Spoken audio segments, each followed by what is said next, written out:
agenda is adopted. So prior to moving to the first action item, I've got a brief statement to share.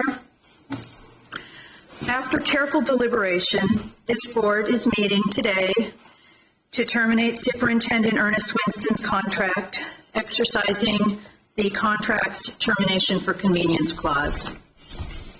We have not arrived here easily. It has been a difficult decision to end the contract with an individual whom we hold in such high regard.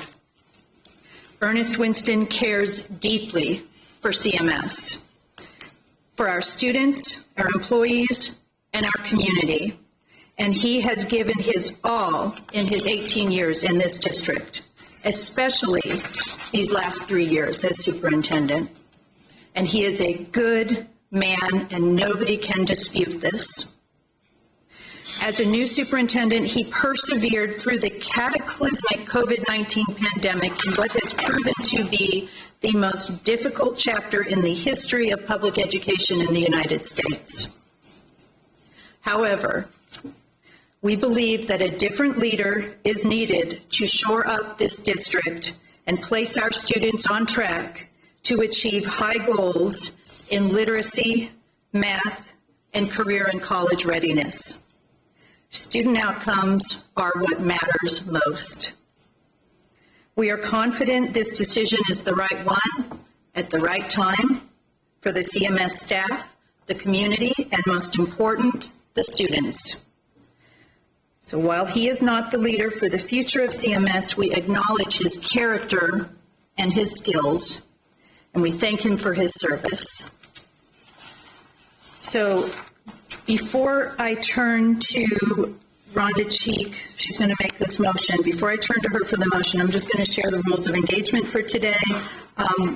When she'll speak to her motion, and then we will each have 60 seconds to speak to each motion, and I'm going to go by order of districts. So 1, 2, 3, 4, 5, 6, at large, vice chair, and then me. So with that, Ms. Cheek, please. Yes, ma'am. Motion. Madam Chair, in accordance with Superintendent Earnest Winston's contract as amended July 1st, 2021, I move to terminate Mr. Winston's contract for convenience, effective immediately.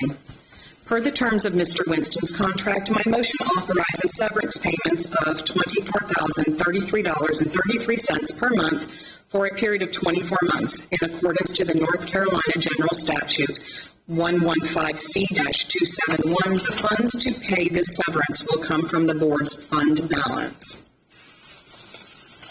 Okay, would you like to speak to that? I would like to speak to the motion.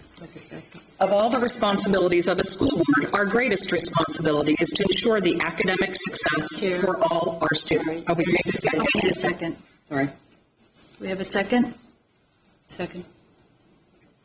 Of all the responsibilities of a school board, our greatest responsibility is to ensure the academic success for all of our students. But the heaviest burden is our role in hiring, supporting, and in some cases, removing the superintendent. That is where we find ourselves today. We hired a good man and have supported his leadership journey in many ways for the past 2.5 years, but now we must move forward on a different path. As we have heard many times in the last year, student outcomes cannot change until adult behavior changes. I thank Mr. Winston for his service and wish him the best in future endeavors, and I look forward to what the future holds for CMS under new leadership. Thank you. All right. So Mr. Jeter will raise his hand when we get to 60 seconds.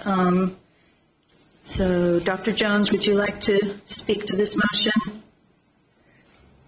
I see that this has been a spectacle ramrodded by Elise Dashew that was not thoughtful, nor aimed to be productive for this district of 74% minority children, and certainly not respectful of this superintendent who has worked arduously during this unusual circumstance. Long-term serving superintendents across this country have resigned or retired, yet Ms. Dashew met with and listened to and ramrodded the termination of Mr. Winston, get this, for convenience, not cause. I say the convenience being that of the shiny shoe people, the people of influence who want to project an image that sells or spotlights the affluence that Charlotte offers. I emphasize the term convenience, a legal term, because no cause another legal term could be established. Change in leadership sets us back. Right, thank you. Ms. Sawyer? Thank you. I approach this decision with a heavy heart. My respect for Earnest Winston does not preclude me from reaching a decision that new leadership is required. Navigating this separation has been made more difficult and hurtful by board members willfully violating the board's code of conduct by releasing confidential personnel information. In some cases, board members have delivered false and misleading information about my position. I can speak for myself and will when appropriate and not in violation of the board's code of conduct or ethics. Thank you. Ms. Marshall, do you have any comments? Yes, Madam Chair. I can hold two things in my heart and head simultaneously. I can have deep respect and gratitude toward Earnest Winston, and at the same time, know that we need new leadership to move us in the direction of meeting the needs and aspirations of our students. Our job as a board is to ensure that there is leadership in place to achieve student success, even when it is difficult to do. I support this motion. Mr. Strain? Thank you, Madam Chair. You know, in looking at this, I was reflecting on our retreat almost a year ago, April 30th. Last year, we were having our first day retreat on student outcomes-focused governance. And Ernest made the statement that he wanted his legacy to be one of elimination of achievement and opportunity gap between all subgroups of students. Unfortunately, that's not where we are. Where we are is that gap has widened. A year ago, I said this board could not separate the performance of the district from that of the superintendent. And that's what we're doing today, is looking at the performance of the district and that of the superintendent. We also have a growing list of federal and state compliance issues, including conscious violations, as well as board policy and his own regulation compliance issues. That being said, whilst I've advocated for termination for cause, I believe that case to be sound, I will support the motion the board has taken to terminate for convenience. Okay. And let's be sure we keep this germane to the topic. Ms. Shipp. This is an unfortunate situation, a no-win.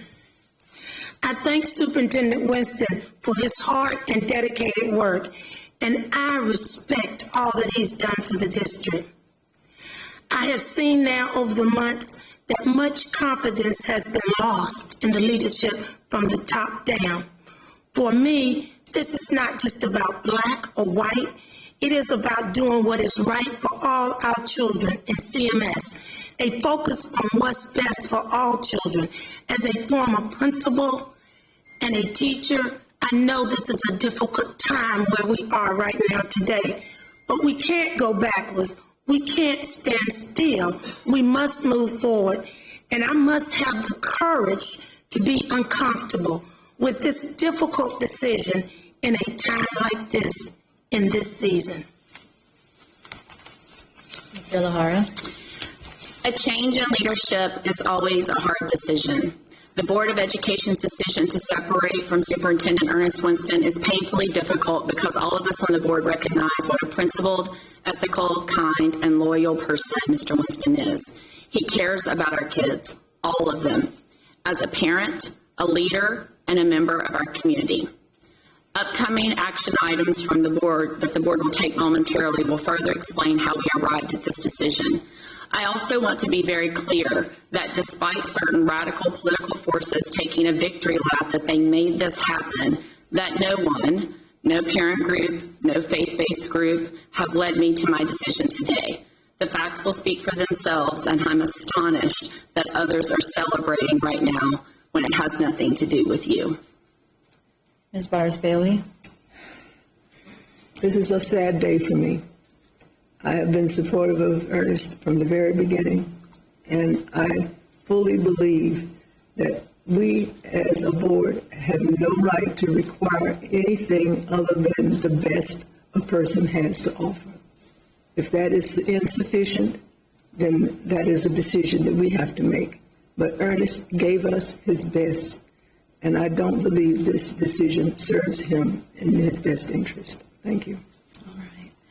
Okay, with that, we've got a motion on the floor from Ms. Cheek, a second from Ms. Sawyer. All those in favor of the motion, please raise your hands.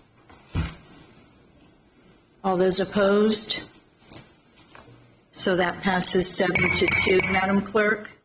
So what's going to happen now is we're going to go into closed session, and then we're going to come back for 3 more votes. So just sit tight. I'm going to read this motion to go into close, then we're going to leave the room, and we'll be back as soon as we finish that business. So the chair will entertain a motion to go into closed session pursuant to sections 143, 318, 11, A1, A3, and A6 of the North Carolina General Statutes to prevent the disclosure of personnel information that is privileged, confidential, and not a public record as set forth in sections 115C319 and 115C321 of the North Carolina General Statutes, to consider specific personnel matters, and to consult with our attorneys about matters covered by the attorney-client privilege. Is there such a motion in a second? So moved. Second.